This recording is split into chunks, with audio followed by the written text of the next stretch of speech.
Hey Breakout students, just wanted to make a quick little video about the law of sines, and we're just going to be introducing the law of sines, when we use them and why we use them. So the first thing that we know is there's a lot of properties that we have that are very specifically for right triangles.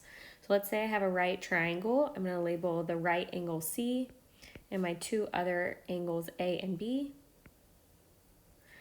Side across from the hypotenuse I'll call C, and then these two other sides are A and B, kind of arbitrarily. So we've been studying these right triangles, and there's lots of properties that we have. Pause the video and see how many properties you can come up with for a right triangle. Okay, here are some of the properties. You might have been able to find more, but here are some that we've been practicing. We've been talking about the Pythagorean theorem. When you have a right triangle, the addition of the two legs squared is equal to the hypotenuse squared. We've been using some trig ratios where we can find sine of an angle, which is equal to the opposite over the hypotenuse. Cosine of the angle is the adjacent over the hypotenuse, and tangent of an angle is opposite over adjacent. Again, this is true for right triangles. And we also know that all of the angles, A plus B plus C, has to add up to 180 degrees. So these are true for right triangles and right triangles only, but there's a lot of other triangles that exist out there. For instance, we can talk about an obtuse triangle where you have an angle that is over 90 degrees. If that is true, then some of these things still work and some do not. For instance, if this is not a right triangle, so not a right triangle, if it's not a right triangle, then the Pythagorean theorem will no longer work and our trig ratios will no longer work. This is still going to be true for no matter what kind of triangle we're talking about. The sum of all the angles still have to add up to 180, but that's not enough for everything we want to do. If I have two angles, if I have 40 and 60, I can find this angle by using this property, but it doesn't really tell me anything about the sides or how far apart all the corners are. So because of that, I'm going to need some more properties. So this is where law of sines and law of cosines comes into play. We're going to focus on law of sines today, but these are our two laws for non-right triangles. They also work for right triangles as well. They work for all types of triangles, but specifically we're going to be talking about not right triangles today. Okay, law of sines says that for any triangle, the ratio of a side length to the sine of its opposite angle is the same for all three sides. Okay, so to break that down, again, we can talk about any triangle here. We're talking about the ratio of a side length to the sine of its opposite angle. So when we're talking about a ratio, we're talking specifically about a fraction. So let's talk about, for instance, side A and angle A. So if I take the ratio of A over sine of angle A, and I do this for any one of my sides. So I could do B over sine of B, angle B, or C over sine of angle C. Again, as long as I'm using the angle and the side across from those angles, if I take those ratios, then they're all going to be the same. So this is going to give me a proportion that's going to allow me to solve for missing parts of my triangle. Again, we're pairing the side with the angle across from it.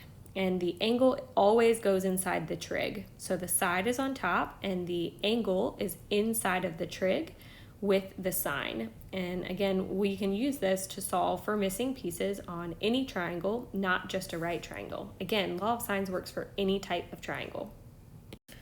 Okay, so for our first example, they are asking us to solve triangle ABC, where we have some given measurements. We know that angle C is 103 degrees, angle B is 28 degrees, and we know that the side length of B is 26 feet. So all of that information has been placed on my triangle picture, and letters have been placed in appropriate missing parts. So we're missing side A across from angle A. We're missing side C across from side C. When they say solve a triangle, what you want to do is you want to find all missing parts. So our goal for this is going to be to find a angle A, side A, and a side C. So these are our three missing parts, and so we're going to find those values. Okay, so the first thing that you might be able to do is you might be able to find angle A without any trig involved at all. We know that when we take our three angles, we know that they have to add up to 180. So to find A, I can take 180 and I can subtract the angles that I do have. I'm going to minus 103 and 28 degrees. That will give me my angle measurement for A, which is 49 degrees. Okay, so I'm going to fill that in because we now know that piece of information. And now what we want to do is be able to find our remaining side lengths. Well, this is where we're going to use our law of sines. So what you're going to do is you're going to take a matching pair. So you always want to start where you have an angle measurement and the side across from it. So here I have angle B. Angle B is 28 degrees and side B is 26 degrees. This is going to allow me to complete a full ratio. So I have 26, the side length, divided by the sine of the angle B, 28 degrees. Because I have this full ratio, I can pair it with another angle and side pairing and solve for what is missing. For instance, if I wanted to find side A, I can set that equal to A divided by the sine of A's angle, which is 49 degrees. So now that we have a proportion, we're going to solve this by cross multiplying. So I'm going to multiply across. So I will have 26 times sine of 49 degrees is equal to A times sine of 28 degrees. Again, my goal is to get A alone. A is being multiplied by the sine of 28 degrees. So to find A, I'm going to divide sine of 28 degrees on both sides of my equation. So I will have 26 times sine of 49 degrees divided by sine of 28 degrees. I'm going to use my calculator to find the decimal format of this answer. And please make sure your calculator is in degree mode if you are following along on your calculator. Okay, the measurement I got for A was 41.8 feet. So that is part of my missing pieces of information. So 41.8 feet. And so that is part of my answer as I'm solving this triangle, not to mention angle A. Okay, so the next thing I want to do is I want to find side C. I'm going to use a similar step of how I found side A and find side C. I'm going to still use my original paired side. 26 is the side length of B, and so I'm going to divide that by the sine of angle B, which is 28 degrees. And now I'm going to set this equal to my ratio of side C over sine of angle C. Angle C here is 103 degrees. I'm going to solve this proportion off screen. See if you can do this work and check yourself.